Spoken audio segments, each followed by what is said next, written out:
कई राज्यों में धर्म परिवर्तन से जुड़े जिस गिरोह का खुलासा हुआ वो फिदायीन तैयार कर रहा था बॉस। फिदायीन मतलब जो खुद को कुर्बान करने वाले बॉम्बर वगैरह नहीं होते हैं वो। आप सोचिए जरा कि आगरा की एक लड़की का ऐसा ब्रेन वॉश हुआ कि वो सुसाइड बॉम्बर बनने को तैयार हो गई थी। कितनी खतरनाक बात है, आप खुद सोचिए।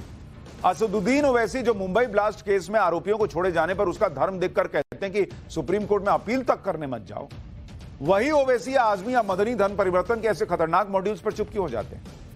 कई बार छोटी छोटी बातों पर फतवा डालने वाले लोग इस धर्म परिवर्तन की फैक्ट्री से जुड़े लोगों पर फतवा क्यों नहीं निकालते?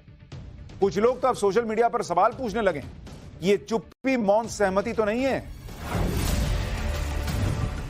कथित लिबरल इकोसिस्टम मोदी की ऐसी ही तस्वीरों को आगे कर उन्हें मुसलमानों के खिलाफ बताता रहा है। एक नैरेटिव ये सेट करने की कोशिश की जाती रही है कि मोदी का हिंदुत्व देश के मुसलमानों के अस्तित्व पर बड़ा खतरा है। नरेंद्र मोदी का जो नया हिंदुत्व इस हिंदुस्तान में 2014 से शुरू हुआ है, ये हमारे देश के लिए बेहद घातक है। असली हिंदुत्व खत्म हो चुका है और ये 2014 से नरेंद्र मोदी ने नया हिंदुत्व शुरू किया है जो हमारे देश को नुकसान पहुंचाने का काम कर रहा है। नैरेटिव की ये मोर्चा बंदी है जो मोदी के गुजरात के मुख्यमंत्री रहने के दौर से की जाती रही है। लेफ्ट इकोसिस्टम से लेकर कट्टरपंथी इस्लामिक संगठनों और कथित लिबरल ग्रुप्स ने विदेशी मंचों पर भी मोदी की एंटी मुस्लिम छवि को गढ़ा। 2014 के बाद से कभी असहिष्णुता का राग अलाप कर कथित लिबरल्स ने अवार्ड वापसी का ड्रामा किया तो कभी ट्रिपल तलाक या सीएए जैसे कानूनों की आड़ में मोदी को मुस्लिम विरोधी बताने की कोशिश हुई ताकि अंतर्राष्ट्रीय मीडिया में मोदी के खिलाफ सुर्खियां बने। लेकिन मोदी न सिर्फ तीसरी बार सत्ता में लौटे बल्कि इंदिरा गांधी के रिकॉर्ड को भी मोदी ने तोड़ा। सर्वाधिक समय तक पद पर रहने वाले वो दूसरे प्रधानमंत्री बने। ये भी संयोग ही कहेंगे कि जिस दिन पीएम मोदी ने यह रिकॉर्ड बनाया उस दिन मोदी उस मुल्क में थे जो इस्लामिक देश है, जहां के राष्ट्रपति मोहम्मद मोइजू ने भी जहरीले इकोसिस्टम के बनाए मोदी के उसी एंटी मुस्लिम किरदार को देखा था। लेकिन मोदी से मुलाकात के बाद मालदीव के राष्ट्रपति मोहम्मद मोइजू का हृदय परिवर्तन पूरी दुनिया ने देखा। Wonderful person who's very fond of building the relationship between its neighbors, India's neighbors, and Maldives and India has a very good relationship that goes back centuries, and with his leadership and cooperation between our two countries, between the two governments, I'm sure it's going to be prosperous, even more prosperous in the days ahead. तो क्या कलेजे पर सांप लौटना दोनों तरफ है? एक उनके जिनके जहरीले धर्म परिवर्तन वाले खेल का पटाक्षेप हुआ है और दूसरा उनके लिए भी जो तमाम कोशिशों के बाद भी मोदी के खिलाफ अपने मोर्चे से कोई सटीक निशाना नहीं साध पा रहे।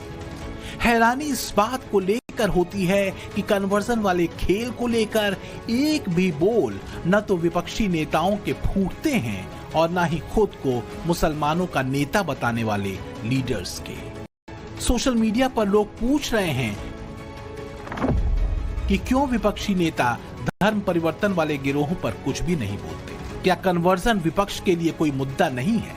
क्या विपक्ष की चुप्पी की वजह वोट बैंक का डर है?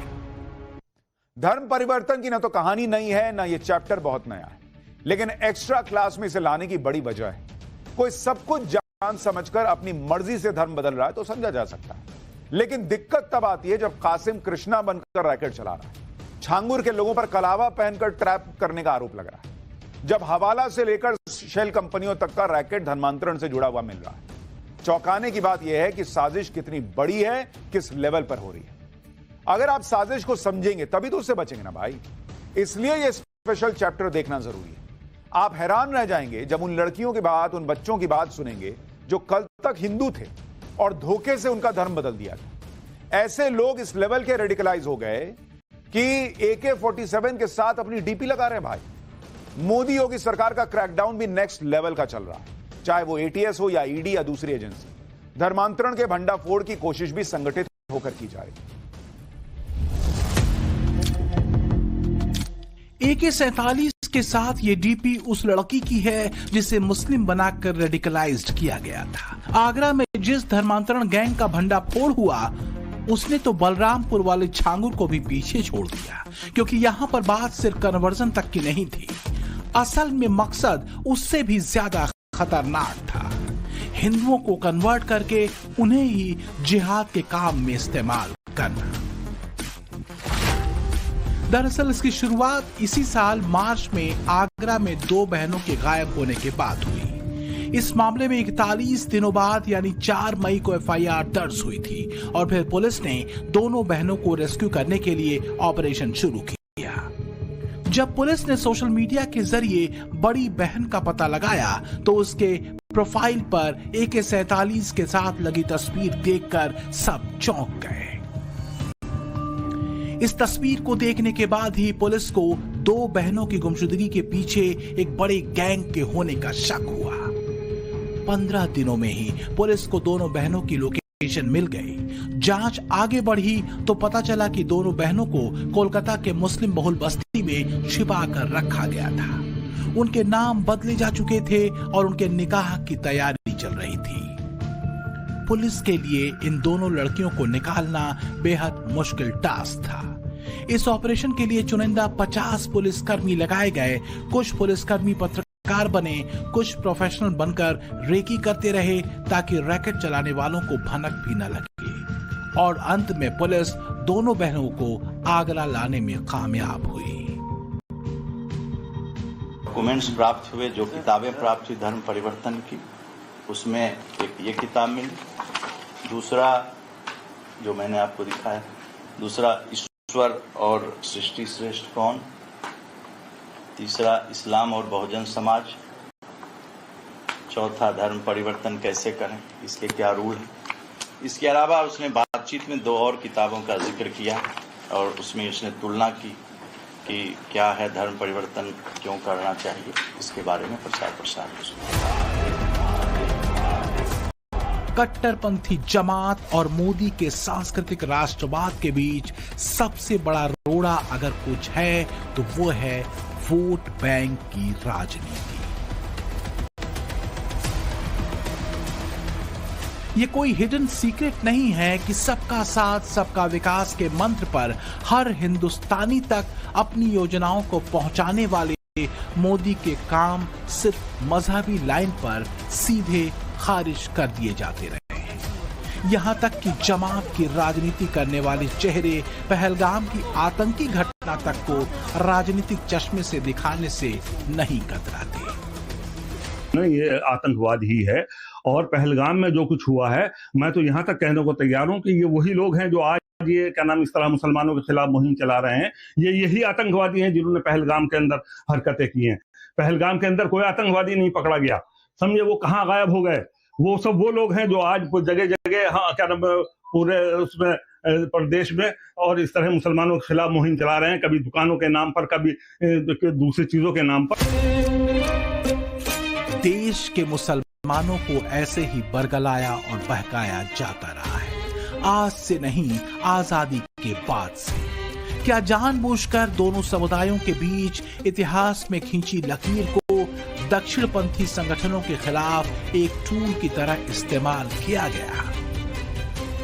एक संगठन हिंदुस्तान का जो भविष्य है, हिंदुस्तान का जो फ्यूचर है, हिंदुस्तान का एजुकेशन सिस्टम है, उसको खत्म करने में लगा है। उस इंस्टीट्यूशन, उस संगठन का नाम RSS है।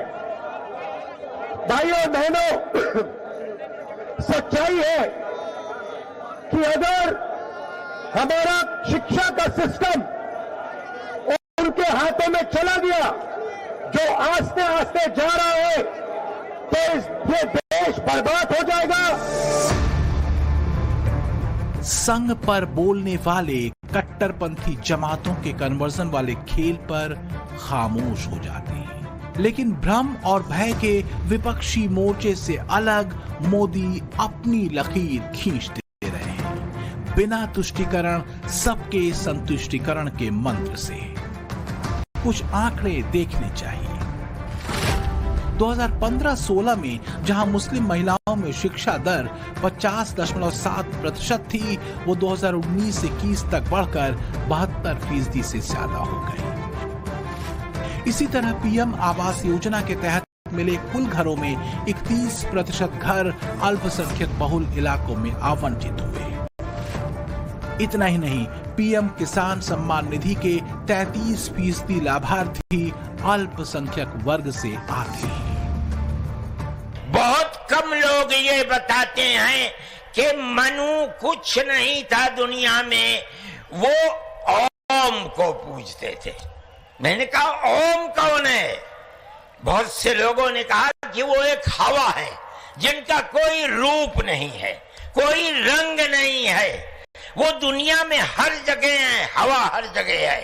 उन्होंने आसमान बनाया, उन्होंने जमीन। मैंने कहा कि अरे बाबा, इन्हीं को तो हम अल्लाह कहते हैं। तो सवाल ये है कि फिर फर्क कौन करता है? क्या मजहब की पॉलिटिकल लाइन ने ही तो सब कुछ चौपट नहीं कर रखा है, या फिर कहने और बरतने में कोई फर्क कट्टरपंथी जमातों के लोग बड़े महीन तरीके से कर देते हैं ताकि राजनीति चलती रहे? मोदी इसी कट्टरपंथी राजनीति की आलोचना करते हैं तो कथित लिबरल लॉबी और विपक्षी इसे इस्लाम पर संकट बता देते हैं। मुसलमान समाज से आग्रह पूर्वक कहता हूं, कम से कम अपने बच्चों की जिंदगी को तो सोचो, अपना भविष्य तो सोचो। मैं नहीं चाहता हूं कोई समाज बंधुआ मजदूर की तरह जिंदगी जिए क्योंकि कोई डरा रहा है। दूसरा, अगर आप बैठना उठना शुरू करोगे, भाजपा वाले आपको डर वाले लगते हैं, अरे जाओ ना 50 लोग बैठ करके भाजपा कार्यालय में एक दिन बैठे रहो, निकाल देंगे क्या आपको? आप देखिए क्या चल रहा है, कौन निकाल देगा आपको? कब्जा करो ना जाके बीजेपी कार्यालय का, कौन रोकता है आपको? तो मुद्दा भरोसे का है और भरोसा संवाद से ही बनता है। मोदी के सतत संवाद ने वैश्विक मंच पर अपने एक शानदार किरदार को गढ़ा है। मोदी का सांस्कृतिक राष्ट्रवाद वास्तव में सबको साथ लेकर चलने का राष्ट्रवाद है। हजरत अमीर खुसरो की बोलियों ने नए मोती पिरोए और जो नतीजा निकला वो हजरत खुसरो के इन मशहूर पंक्तियों में व्यक्त हुआ। बन के पंछी भय बावरे, बन के पंछी भय बावरे, ऐसी बिन बजाई सांवरे, तार तार की तान निराली, जुम रही सब वन की डारी। भारत में सूफी परंपरा ने अपनी एक अलग पहचान बनाई। सूफी संतों ने खुद को महज मस्जिदों या खानकाहों तक सीमित नहीं रखा। उन्होंने पवित्र कुरान के हर्फ पढ़े तो वेदों के स्वर भी सुने। पीएम मोदी जिस परंपरा की बात करते हैं, कट्टरपंथी जमातों और उनके नेताओं की धारा उससे ठीक उलट है।